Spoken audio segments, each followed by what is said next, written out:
Fala pessoal, tudo bem? Sejam muito bem-vindos aqui ao nosso canal e nesse vídeo a gente vai continuar aí analisando o futebol brasileiro, analisando aí esse início de temporada e eu quero trazer o foco dessa vez para as contratações, a janela de transferência. A gente tentar interpretar aqui o que está acontecendo no futebol a partir dessas transferências que a gente está vendo no futebol brasileiro.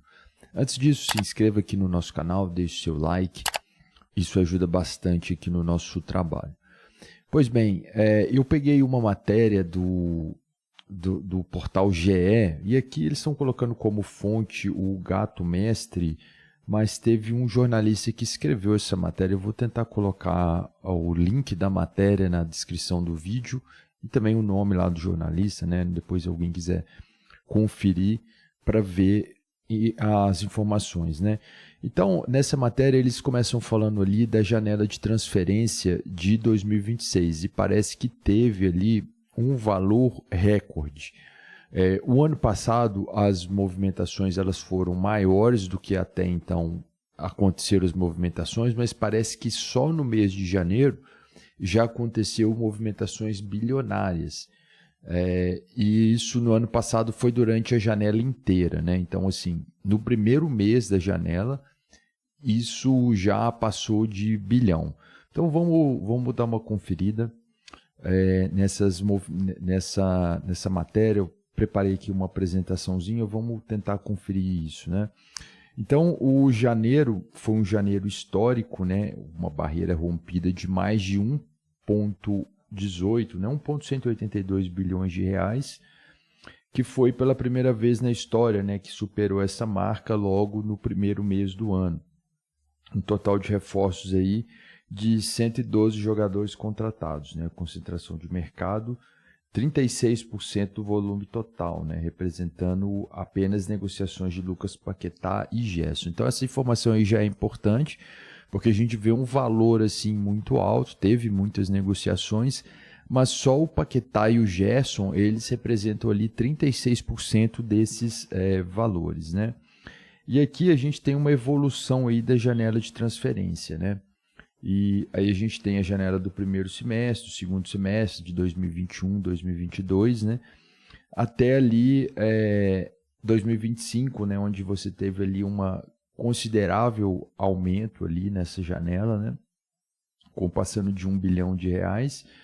E a do segundo semestre foi um pouco menor. Mas desse semestre, sim, acho que tem talvez uma expectativa de que possa sim superar, né?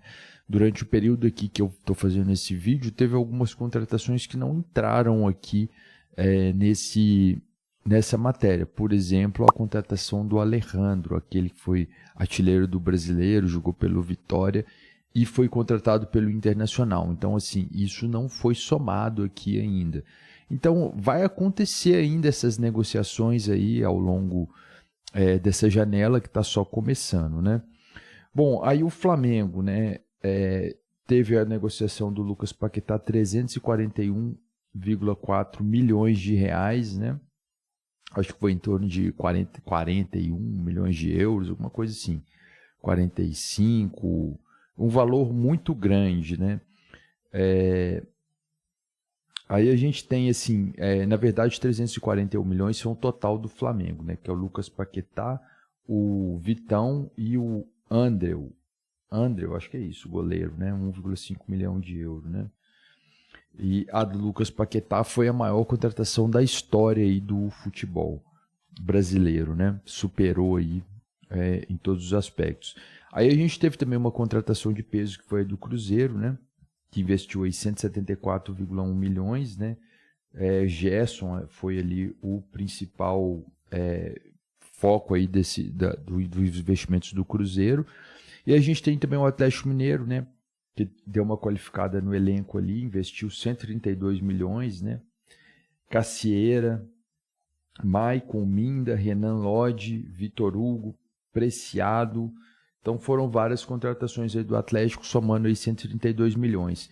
O Vasco da Gama, 105,4 milhões, né? Aí tem aí o nome dos principais reforços aí do Vasco, né? E o Fluminense também investiu 77,2 milhões. trouxe aí o Arana, Savarino, né? Então, assim, é uma janela que os clubes estão investindo pesado, né? Tem um investimento pesado. Aí a gente tem também aqui as informações de quem mais gastou nessa janela. E aí a gente tem o Flamengo, 341 milhões, Cruzeiro, 174, Atlético Mineiro, 132, o Vasco gastou 105, Fluminense, 77, Grêmio, 54 e o Bragantino, 50 milhões. O Lucas Paquetá foi o novo recorde nacional, foi 260 milhões, né, diferente do que eu tinha falado anteriormente, 340, que são as negociações do Flamengo totais, né, durante essa janela. O Grêmio também repatriou aí, né, o TT, então assim, é uma evolução muito grande dessas receitas durante esse período, né? Bom, a gente tem aí um possível novo recorde à vista, né? Quando mais clubes começarem a contratar, esses valores podem subir ainda mais. Mas algo que a gente pode destacar é o seguinte, né? O poder de compra desses clubes brasileiros. Então, assim, já é uma realidade muito diferente do resto da Sul-América, né? Pensando aí Argentina, Uruguai, Colômbia, Paraguai, né? Bolívia, mesmo Venezuela, são investimentos muito, muito inferiores. Então, praças tradicionais de futebol como Argentina, Uruguai, Paraguai e Colômbia não investem esse tanto, né? O Peru também tem bons times ali na Libertadores, mas não conseguem chegar nesse nível de investimento.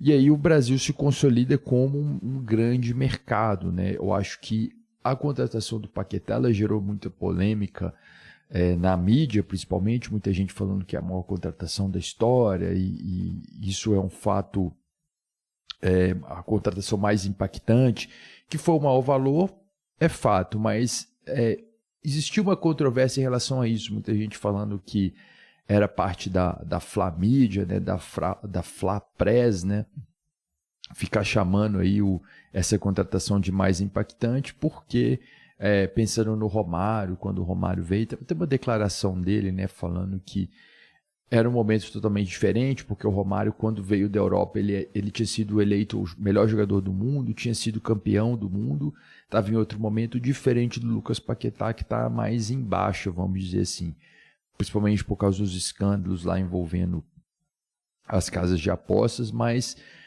ele não estava em um grande momento. Então, assim, ainda não se sabe como vai render o Paquetá e o Gerson, né? São grandes contratações, mas mostrando um momento de mudança do futebol brasileiro, principalmente, de você ver que clubes brasileiros conseguindo trazer jogadores que estão ali em alto nível ainda na Europa para voltar para o Brasil.